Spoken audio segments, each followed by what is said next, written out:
Good morning, YouTube. Trucker Todd here. Time for another video. This one, the title is Breaking Up is Hard to Do, Why I Left Robert Heath.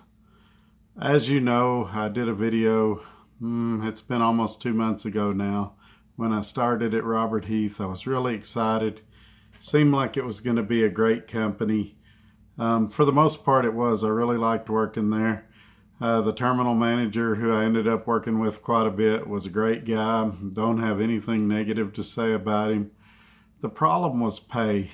Let me give you an example, and then I'm actually going to give you weekly take home for 7 weeks so you can kind of see what I was dealing with. My last trip that I did with the company, I picked up a load in San Luis, Arizona, and then in Yuma, Arizona, coming back to Texas.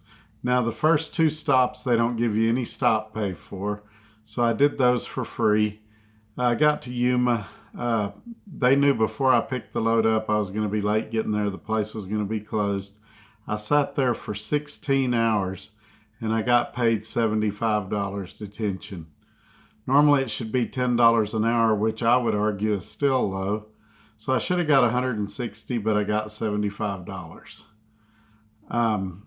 Another problem I had with Robert Heath was they didn't even start looking for loads for me until I was already empty. And so I would send my empty call. I would contact them, say, hey, I'm empty. What have you got? I don't know. We'll start looking. Now, again, the terminal manager was great, but I would say the planners and mid-level dispatchers is probably the weak link at this company. The Lubbock Terminal has some issues. They only have 1 mechanic there. I was hardly ever at the Dallas terminal. My camera keeps sliding.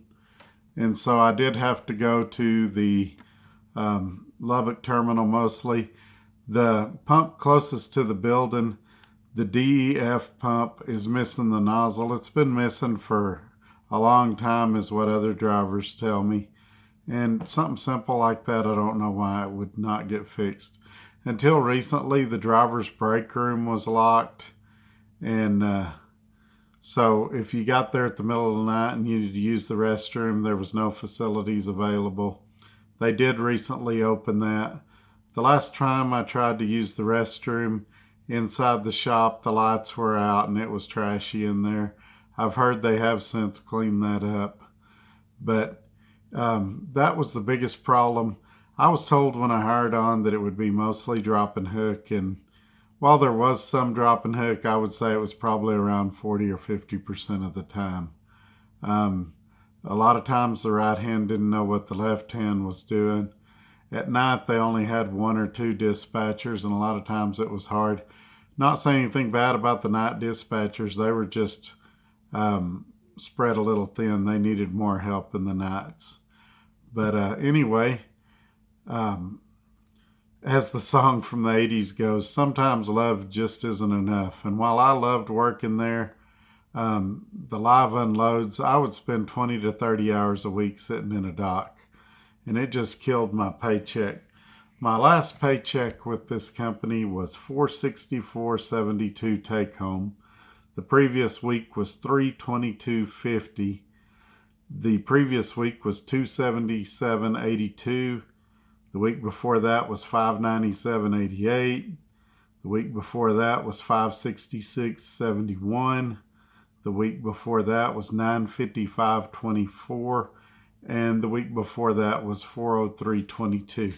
Now, before the trolls start beating me up on here, let's look at this for a second. Add $300 to each of those weeks if you think I took it all in advances. Now there was a couple of weeks in there I did have $300 advances. But even if you factored in $300 in each of those weeks, is that good money for working 70 hours a week? If you worked at your current job 70 hours a week, would you feel good about those numbers? And that become the problem. I'm staying away from home. I'm working all the time, and I'm not making enough money to pay my bills. Now, So while I like the company and I don't really have anything horribly negative to say about them, I just can't live on those numbers. I mean, especially take detention, which I got a lot of detention. $10 an hour. There's 15-year-olds at Wendy's making more than that. Does $10 an hour sound like a good wage for a professional truck driver with 23 years experience? Would a plumber or electrician or other professional come to your house and sit and wait for $10 an hour? I mean, probably not. And if they would, how good of a electrician or plumber would they be? But yet we're expected to do this all the time. Would an electrician or plumber sit for 16 hours like I did in Yuma, Arizona for $17 or for $75? Probably not. And so I think their pay structure might be rooted in the late 80s, early 90s, and I would encourage them to take a look at that. Also, here's another weird thing they did that I didn't find out about till later on. If you get any type of citation, whether it be an inspection, speeding, running a stop sign, anything, they fine you. Starts off at $15, goes up from there. But if you get a clean inspection, they don't pay you anything. Does that sound right? To me, that sounds a little weird. I can understand the fine as a deterrent to get people to try their best to obey the law, but if you get a clean inspection, they should reward you. This is the only company that I ever worked for that didn't have any type of bonus for a clean inspection. So again, that's just one more thing I'd like to see them take a look at. Payroll was another weak link. Of the time that I was there, I started checking my paychecks around the second paycheck. I was yet to receive a check that was correct, including my final one. And I called them on payroll cutoff and said, hey, let's make sure these things is on there. Now, to be fair to them, the final check was the least amount, I would say less than $10. And what they did was, say I put reefer fuel in, they are supposed to put it in there where it doesn't charge me an EFS fee, and they put it as a personal advance. So it charged me $1.25. That was on there 3 or 4 times. So it's minor, it's not a big deal, but if you do decide to go to work there, make sure you watch your checks very, very closely.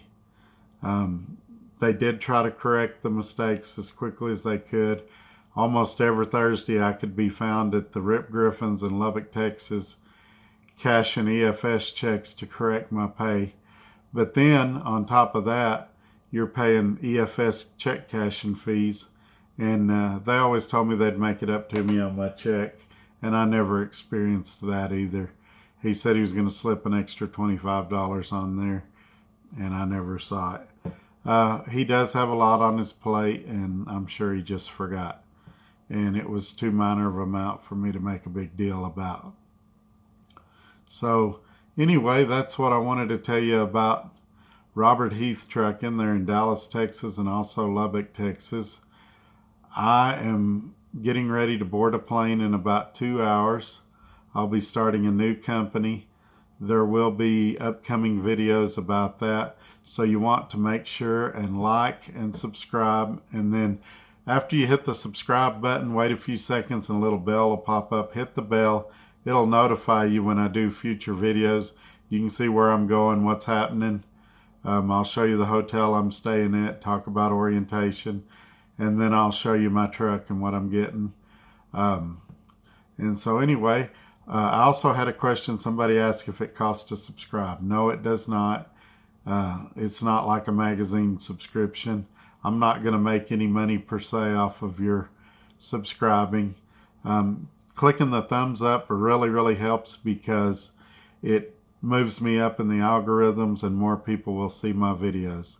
Also, there's an option to share. You can share me to Facebook, Instagram, all of that stuff, all your social media sites. So if this video has been helpful for you, make sure and do those things. Don't forget to comment below. I'll also have my email down there if you want to ask me some private questions about this company, feel free to do so. All right, guys, have a great weekend. Talk to you again soon. Bye-bye.